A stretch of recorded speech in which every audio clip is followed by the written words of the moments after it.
El caso de la reelección de Evo Morales en Bolivia podría llegar a la Corte Interamericana de Derechos Humanos. Con la mediación del expresidente colombiano Andrés Pastrana, el Comité Pro Santa Cruz, una ONG boliviana, entregó al presidente de Colombia, Iván Duque, una solicitud para que Bogotá interponga ante la instancia interamericana una solicitud de consulta sobre si la nueva postulación del mandatario indígena es un derecho humano, como fue declarado por la Corte Constitucional de Bolivia, que lo habilitó para lanzarse de nuevo a la carrera electoral.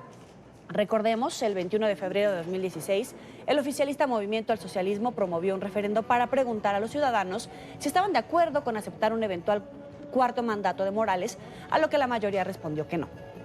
Sin embargo, la justicia finalmente le dio luz verde para presentar su nombre nuevamente en la contienda comicial. Gracias, presidente Iván Duque, por recibir hoy el pedido de Luis Fernando Camacho para elevar opinión consultiva a Corte San José sobre si reelección perpetua es derecho humano. Colombia fue garante de una constitución que hoy Evo Morales viola en Bolivia. Nos acompaña Jorge Quiroga, expresidente de Bolivia. Gracias por estar con nosotros. Bienvenido. Yoli, buenas tardes. Un gusto estar acá en la tarde, no por Skype, sino en vivo y directo. Ese es un milagro. Nos hace el honor. Un gusto. Usted respalda la petición de que la Corte Interamericana revise el caso, esta petición que el expresidente Andrés Pastrana ha presentado. Por un lado está el argumento de que no se debe discriminar a nadie para presentarse a una elección. Esa es una de las versiones de una de las partes.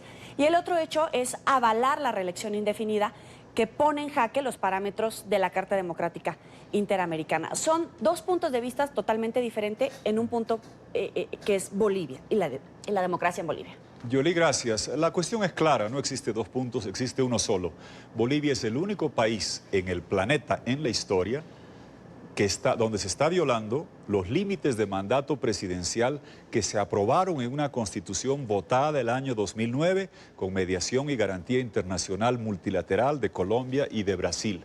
Ese límite de mandatos, cuando se intenta modificar el 2016 para permitir que Evo Morales continúe en el poder, en un referéndum el pueblo dice que no. Ha sido votada 2 veces esa limitación de mandatos y después surge la fotocopia o el replicar el fallo judicial que usa Ortega en Nicaragua de pretender que ser tirano es un derecho humano, que la reelección perpetua sería un derecho humano amparada por la sacrosanta Convención de Derechos Humanos. En el caso de Bolivia, a diferencia de Nicaragua u otros países de Centroamérica, hemos votado 2 veces en 7 años a pedido del interesado Evo Morales, quien hoy busca permanecer en el poder para siempre. El único criterio discriminatorio, Yoli, sería decir, si los Castro tienen derecho en Cuba, Maduro en Venezuela y Ortega en Nicaragua a ser tiranos dictadores, Evo Morales también tiene derecho a ser tirano, no lo discriminen. Es absurdo y es pueril esa justificación. Usted lo decía, hemos visto el caso, por ejemplo, de Nicaragua, pero las cosas como van en Bolivia, ¿quiere decir que se va a vivir una dictadura como la que vemos en Nicaragua, como la que vemos en Venezuela? Yoli, el problema donde el germen de los gobiernos autoritarios es el continuismo, no es el populismo o esos análisis esotéricos. ¿Qué tienen en común Cuba, Venezuela, Nicaragua, Bolivia, que a diferencia de todos los otros países tienen gobiernos de 60 años en la isla, de 20 años bajo el régimen que ha destrozado Venezuela y llegando a los 14, 15 años en Nicaragua y Bolivia? El continuismo y la reelección perpetua son lo que lleva a copar las instituciones de parte de un régimen, a amordazar la prensa, a criminalizar la oposición y destruir los países. Y si Nicaragua nos ha enseñado algo, es que aquel, como Ortega, que está dispuesto a violar los límites de mandato de su propia constitución para quedarse en el poder, después está dispuesto a matar para no irse nunca del gobierno. Sin embargo, de manera sorpresiva, hemos visto un respaldarazo que le ha dado políticamente a través de las redes sociales, que le ha dado en público Luis Almagro a esta candidatura del presidente Evo Morales. Vamos a escucharlo, cómo lo hizo, y vuelvo con usted. ¿Puede explicar por qué un aliado de Maduro como Evo Morales podrá ir a una reelección y no terminar su mandato y darle posibilidad dentro del sistema democrático a que haya otro presidente? ¿No es esto una contradicción? No podemos comparar en ningún caso a Nicolás Maduro con Evo Morales, y una comparación así, plano a plano de los dos, no es justa ni es apropiada. Yo en estos días estuve en Bolivia y a partir de mi visita a Bolivia empecé a recibir 3 clases de ataque. Uno, que yo hacía esto por mi reelección, lo cual es un disparate sublime. O sea, es probablemente la cuestión más ridícula que he escuchado en todo este año que llevo como secretario general, porque definitivamente esto afectaba directamente mis apoyos y mi posibilidad de reelección. Segundo, en la visita al Chapare, las comunidades locales me reciben en la comunidad con guirnaldas que, siguiendo sus ritos ancestrales, eran hechas con ramas de coca. ¿A qué atribuye que Luis Almagro dé un espaldarazo a Evo Morales cuando ha sido tan crítico de la situación que se registra en Venezuela con Nicolás Maduro? Yoli, eso es lo que causó una profunda indignación y una enorme decepción en Bolivia. Por las redes, con tweets y con informes, Almagro el 2017-2018 había dicho una y otra vez que la reelección no es un derecho humano, que doblegar la voluntad popular expresada en un referéndum a través de un fallo judicial no corresponde. Él pide un informe y un dictamen de la Comisión de Venecia, jurisconsultos europeos, que señalan con claridad que la reelección no es un derecho humano. Él hace un video y dice que la reelección perpetua y violar los límites de mandatos puede dar pie a una dictadura de facto. Fue taxativo y claro, ¿qué sucedió? Llega la elección el próximo año, él está buscando, él había prometido no hacerla y claramente no es que lo hizo por redes, Yoli vino a Bolivia, dio allá el espaldarazo, hizo un giro copernicano inexplicable que no tiene explicación porque que un secretario general de la OEA hable de que se sorprende que hay coca en el Chapare, es como que alguien te diga que en el mar hay agua y me he sorprendido. Pablo Escobar sabía que había coca en el Chapare y la compraba hace 40 años y la importó a Colombia. Basta ver una serie de Netflix para saber la realidad. Son justificaciones infantiles de un vuelco que se ha dado que no tiene explicación, que ha sido repudiado y rechazado. Y si sigues la prensa internacional de Argentina, Chile, claramente estaba en curso una intención, según dicen medios internacionales, de buscar que la elección del secretario general no se haga el próximo año, sino que se anticipe ahora en junio, incluso en Medellín, que sería fatal, sería terrible replicar las técnicas de Maduro. ¿Qué hizo Maduro en Venezuela? La elección presidencial que correspondía ser en diciembre de 2018, la anticipa 7 meses fraudulentamente con la Asamblea Narcocubana Constituyente para, sin competidores y con fraude, quedarse en el poder. El nuevo secretario general tendrá que ser elegido el próximo año, con los nuevos gobiernos, posiblemente, de Argentina, de Uruguay, de Guatemala, de Panamá, de Bolivia. Hay que hacer las cosas a su tiempo y no buscar quedarse en el poder anticipando los plazos. Créeme que esa ha sido una jugada que le va a salir muy mal, porque algo muy sencillo: Maduro no le va a dar permiso a Evo Morales para votar por Almagro, aunque vaya y baile en el Chapare toda la noche como tristemente lo hizo. A eso iba, pero ¿hay alguna base, alguna prueba de que en verdad había un pacto entre Evo y Almagro? Mire, hay que ser demasiado ingenuo para no darse cuenta. ¿Cuál es la explicación del giro? ¿Qué cambió entre fines 2017, marzo 2018 a la fecha? Que Almagro, que había dicho que no iba a buscar la reelección, tenía el derecho estatutario, a diferencia de Morales, sí tenía derecho, más allá de lo que hubiese dicho en la campaña, tenía derecho para hacerlo. Pero venir a Bolivia, a la zona donde se produce la coca que se destina al narcotráfico, en la zona donde se hizo el lavallato con una empresa brasileña, OAS, cuyo dueño Piñero está preso por intentar hacer una carretera en esa zona al doble de precio, afectando a una comunidad indígena y destrozando un parque nacional para extender los cultivos de coca que se hacen cocaína, más del 90%, y se van a la Argentina, a Brasil y afectan enormemente a Bolivia. Sorprendió por eso, porque no solamente fue hacer una declaración de lejos, estaban haciendo un acto de proclamación presidencial. Nunca en la historia un secretario general de la OEA o un presidente del BID ha ido a la proclamación de un candidato presidencial. Peor, el caso de uno que está buscando la reelección, violando la Constitución, desconociendo un referéndum en la zona que es la meca del narcotráfico. Es inaudito lo que se vio y por eso causó una profunda indignación en Bolivia Y créeme que también una condena de países vecinos, porque en Argentina, Uruguay, Sí. Paraguay, Brasil, Chile, Perú, se sufre las consecuencias de la lacra del narcotráfico, así como ustedes con Venezuela, Centroamérica y Estados Unidos también hacen otro circuito pernicioso que hace mucho daño a nuestras sociedades. Retomando lo que usted decía, es ingenuo, Luis Almagro, al pensar que si existe este pacto Bolivia, e incluso Nicolás Maduro le va a dar el permiso a Evo Morales de que vote por este segundo mandato como secretario general de la OEA. Para mí es una ingenuidad extrema el pensar que este gesto va a llevar a algo bueno. Mire, el gobierno Morales es abiertamente servil al chavismo, a Nicolás Maduro hace mucho tiempo. Por eso es que cuando Almagro empezó, ojo, éramos escépticos al principio. Almagro estaba en el diálogo con Maduro el 2014. Él jura el 2015 diciendo que va a reintegrar a Cuba a la OEA. Con el tiempo pareció comprender que estos eran regímenes totalitarios. Le dimos la bienvenida, celebramos su actitud en Venezuela, en Cuba, algo tardía en Nicaragua, y lo que hacía y decía sobre Bolivia y la defensa del voto popular, de la Constitución y de la democracia, reiteradamente el 2017-2018, por eso causó indignación, tristeza, decepción, su giro, su vuelco que dio. La realidad es, te lo digo de esta forma, Yoli, claramente, si Maduro sigue en el poder, Evo Morales va a votar en la OEA de la forma que le diga Maduro. Si Maduro no deja el poder, el control de facto dictatorial, usurpado que hace de Venezuela, se van a destapar todas las relaciones entre Bolivia y Venezuela que son terribles en términos de crímenes, de hechos de violencia que se van a destapar. Almagro lo sabe. En la CIDH hay un proceso por ejecución sumaria en Bolivia del gobierno actual con gente de Venezuela que estaba participando. Entonces, venir a avalar eso y pensar ingenuamente que se va a lograr apaciguar a Bolivia, te reitero, si Maduro está en el poder, Morales va a votar por quien le diga Maduro. Si Maduro sale del control de Venezuela, nadie va a poder recibir el voto de los satélites de Maduro en Bolivia y Nicaragua. ¿De qué tamaño es el daño que le hizo al secretario general de la OEA, al prestigio de Luis Almagro, al prestigio de la institución, el proceder de estos últimos días? Mire, le hizo un daño enorme a la democracia, a la coherencia con los principios que uno debe mantener.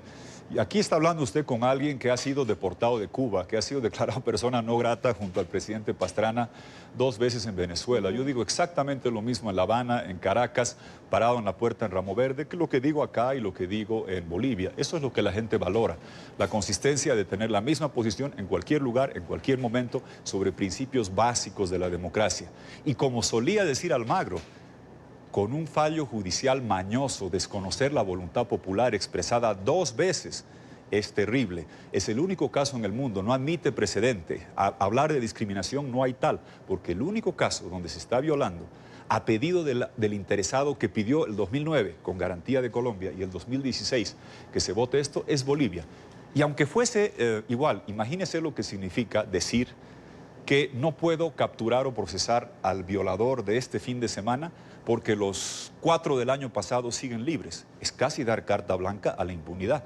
Ortega debió hacer una fiesta en Nicaragua y los Castro en Cuba también. El decir que mientras haya un tirano, un violador, alguien que se perpetúa en el poder, es discriminar a otros tiranos, no permitirles hacer lo mismo. La Corte de San José se debe pronunciar. Lamentablemente, la Comisión Interamericana de Derechos Humanos ha guardado un silencio cómplice.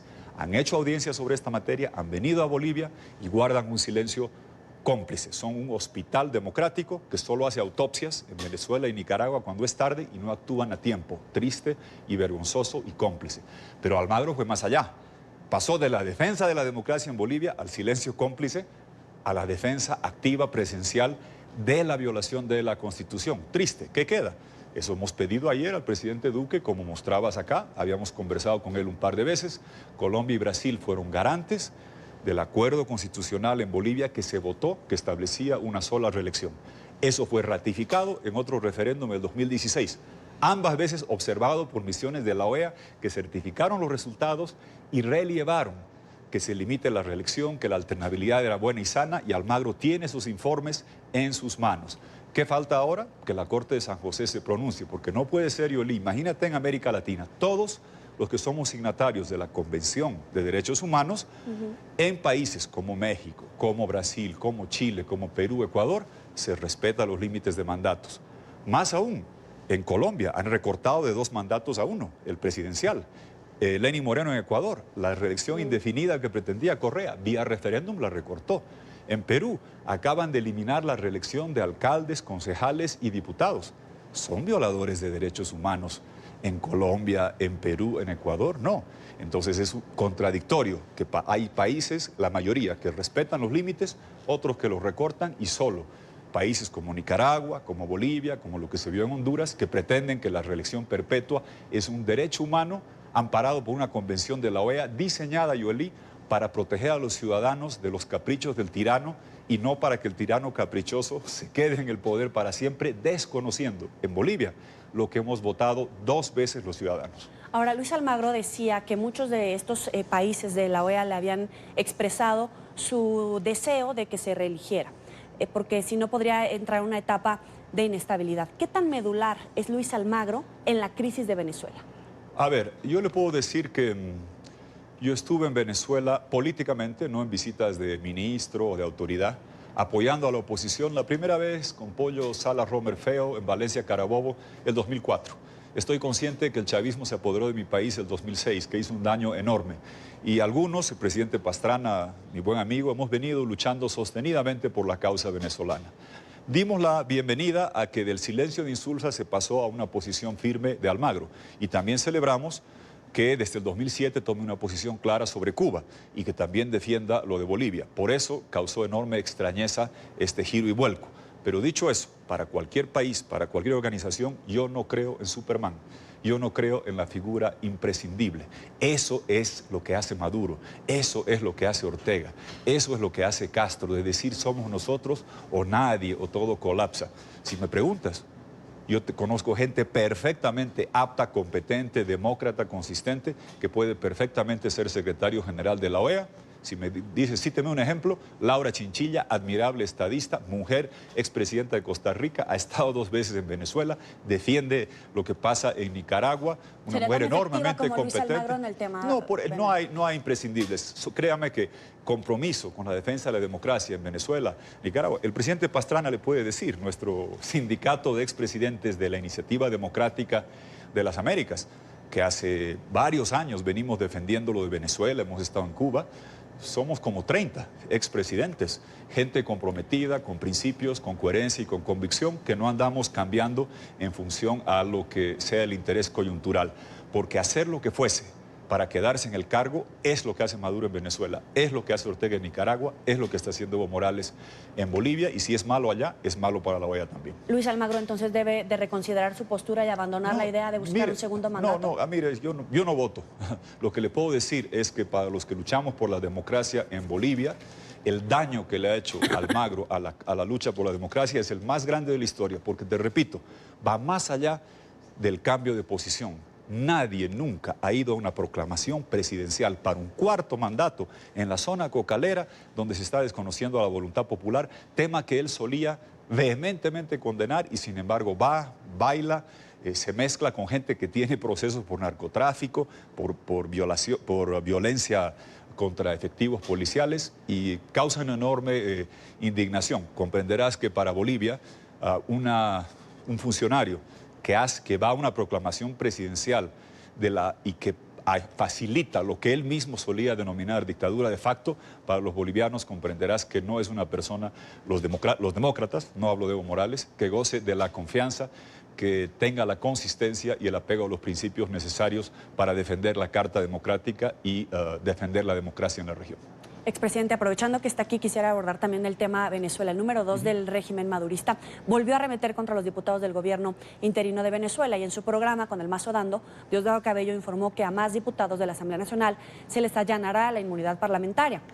Según Cabello, los legisladores se evaden la justicia y son responsables del supuesto golpe de Estado que dice el chavismo adelantó el presidente interino Juan Guaidó. Esto contra Nicolás Maduro el pasado 30 de abril. Se trataría de otros 5 diputados cercanos a Guaidó. Cabello además dijo que es mentira que el vicepresidente de la Asamblea, Edgar Zambrano, esté desaparecido como lo ha denunciado su familia. Ayer me dijeron, ya entraron otros diputados más a esta lista de de los que hay que allanarle la inmunidad parlamentaria. Aquí no va a haber impunidad. No puede haber impunidad. Como nosotros no matamos, no perseguimos, no desaparecemos a nadie, entonces tiene que funcionar la justicia. ¿Qué está tratando de hacer el madurismo contra la Asamblea Nacional? Instalar la segunda Cuba y defenestrar a la Asamblea Nacional. Ese hombre, Dios mío, ¿qué le has dado a este Diosdado Chapello, el Chapito de Venezuela? Es tenebroso y créame, lo he visto. Recuerdo que el 2015 Laura Chinchilla y otros andaban preocupados porque así como lo ves ahora, salió a decir expulsen a Quiroga y aparecían vagonetas de matones porque yo pedí que se cierre las mesas, se respete el voto y no se haga fraude públicamente. Y es un hombre que siempre hace esto, amenaza. Y él fue el presidente del Congreso saliente del 2015 que perdió su poder. Y después castró al Congreso vía la instauración de jueces que no permitieron al Congreso aprobar ni la ley de gravedad. No podían aprobar presupuestos, designar gente, fiscalizar, hacer absolutamente nada por el control judicial que tenía este tenebroso personaje. Ahora es el presidente de la Asamblea Narco-Cubana, la Nacional Constituyente, que pretende terminar la faena. Castró al Congreso, pero el Congreso siguió, ahora llegó Guaidó, quiere terminar la tarea de destrozar el Congreso, instaurar una dictadura plena, abierta, dura, pura, criminal y delincuencial, y obviamente seguir expoliando Venezuela con el contrabando de gasolina para este lado, el tráfico de cocaína para allá, la explotación del oro más allá, instaurando lo que es un Estado puramente criminal, simbolizado por ese tenebroso personaje. Para hacer eso necesita concluir la faena en la que viene empeñado hace años, que es cerrar definitivamente el Congreso e instalar un sistema a la cubana total con esta asamblea narcocubana, narcosoviet que él preside. Ahora, todas las fuerzas políticas antimaduristas deben estar alineadas con ni siquiera prestar oídos a esta idea de Nicolás Maduro de adelantar las elecciones en la Asamblea Constituyente, como dice Juan Guaidó, porque puede ser también una prueba de fuego. Si los divide, podría retomar el poder que tiene. Yueli, Juan Guaidó tiene abrumador respaldo internacional, más de 50 países, tiene masivo respaldo popular interno y plena legalidad constitucional. Maduro se está quedando a través de la instauración dura de un Estado criminal. Lo que hay que hacer, lo que el mundo está pidiendo, es elecciones presidenciales porque nadie aceptó el fraude de mayo del año pasado, cuando adelanta comicios para 5 competidores fraudulentamente, con chantaje del hambre y bolsas CLAP, robarse la elección. Lo que demandan todos, Grupo de Lima, Grupo de Contacto, es nuevas elecciones presidenciales. A mí me parece central lo siguiente, Yoli. Hay que ir camino al 26 de junio. Medellín será la asamblea de la OEA. No hay que esperar hasta esa fecha, pero ya tendrá que tener un desenlace la situación de Venezuela camino a la asamblea de la OEA. Yo he hablado acá la semana pasada y he sugerido que se unifique esfuerzos, que se cree la reunión de Bogotá, el Grupo de Bogotá, el mecanismo de Bogotá, que pueda congregar al Grupo de Lima, al Grupo de Contacto de Europeos y que se tenga una sola posición coherente respecto a exigir elecciones presidenciales, sancionar a la cleptocracia criminal y respaldar a Juan Guaidó frontal y abiertamente para que él pueda salvar la democracia de Venezuela. Pero son pronunciamientos internacionales de organismos internacionales. ¿Cómo lograr esta etapa que es la más difícil de la transición? Porque no va a salir negociando, no va a salir platicando. Bueno, seguir con lo que se viene haciendo, las sanciones a la cleptocracia criminal. El problema, Yueli, te voy a decir cuál es, que cuando a uno de estos delincuentes lo sancionan en Estados Unidos, le congelan cuentas, le quitan la visa, se va para Costa Rica. Cuando lo hacen en Costa Rica, se van para España. Cuando le hacen en España, se van más allá. Al unísono, todos los países del Grupo de Lima, del Grupo de Contacto, que es la gran mayoría de los países europeos, tienen que aplicar sanciones, incautar bienes, remover visas y decir claramente el único camino es elecciones libres con un gobierno interino encargado, como se dice, de Juan Guaidó para redemocratizar Venezuela y no permitir que Maduro juegue en decir, a veces escucho al Grupo de Lima y lo rechazo, converso con el Grupo de Contacto y después ahora converso con Noruega. En Colombia ustedes conocen perfectamente a dónde lleva la actitud de Noruega, a algunos les puede gustar acá, a otros no. Pero creo que hay que tener un solo camino lo más rápido posible y hay que poner fechas límites. Para mí el 26 de junio la asamblea de la OEA en Medellín tiene que ser la fecha de corte.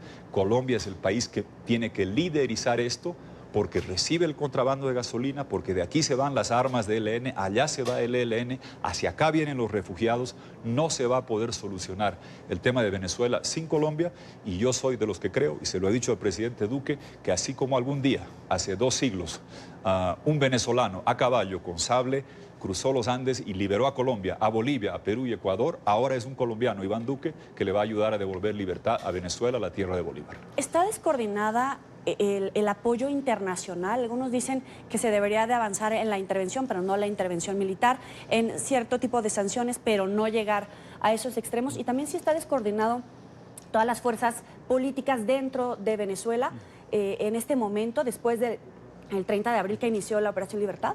Yo creo que dentro de Venezuela, como nunca antes, hay consenso alrededor de la figura de Juan Guaidó. Hay que reconocer, es un hombre joven, con el presidente Pastrana. Bueno, yo lo conocí en el 2007, en ese referéndum, cuando era un joven activista estudiantil con John Goicoechea. El 2015 era candidato a diputado, con él íbamos a intentar visitar a Leopoldo López. El 2017 ya era diputado. Y ha logrado generar un enorme consenso interno alrededor de ser el presidente encargado. Creo que ese tema, más allá de alguna escaramuza, está muy claro. Creo que lo que hace falta es cohesionar los esfuerzos internacionales y en particular 2. El grupo de contacto, primordialmente europeo, con el grupo de Lima, que es principalmente latinoamericano, y yo he sugerido que en Bogotá se cree el mecanismo de Bogotá, el grupo de Bogotá, lo que quieras decirle, donde esté todos los de Lima, todos los de Europa en el grupo de contacto, Estados Unidos y la China también, para entender que lo que hay en Venezuela es un estado criminal. Está ocupada Venezuela hace mucho tiempo por el Che, no por Guevara. Está ocupada por cubanos, por Hezbollah y por ELN. Hay que cesar esa intervención de cubanos, Hezbollah y del ELN que ha destrozado Venezuela, que lo ha convertido en un estado criminal, para actuar en armonía y coherencia y cohesión con todos los grupos internacionales que quieren ayudar a redemocratizar Venezuela. Ahora, Juan Guaidó aseguró en una entrevista que hay suficiente apoyo militar para sacar a Maduro del poder. ¿Usted cree que el descontento en las Fuerzas Armadas sí puede llevar a una operación Libertad que avance, que concrete la salida de Nicolás Maduro? Mire, claramente hay suficientes quiebres para que el preso icónico del planeta, Leopoldo López, hubiera sido liberado, y que el SEBIN, este tenebroso órgano que persigue, que reprime, que tortura, se hubiera quebrado. No es poca cosa que el preso número 1 de Diosdado Cabello esté hoy no en libertad, pero por lo menos en una embajada y fuera del arresto domiciliario y de ramo verde. Eso te muestra una profunda fisura. Debajo de lo que se ve, de las aguas que se ven, hay muchos problemas, pero por eso un mensaje unívoco de la comunidad internacional y que no se juegue a divisiones o escenarios alternativos es imprescindible en este momento. Yo estoy convencido que estamos en semanas decisivas. La economía venezolana, como sabes, está colapsando por el manejo de Maduro.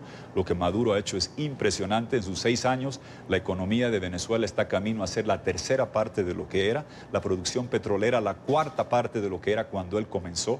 Sí. Ha multiplicado los crímenes por 8, los números de pobres por 8, los crímenes por 6, han retornado malaria, difteria, sarampión, cocinan a leña en una petropotencia, la mayor cantidad de asilados y refugiados.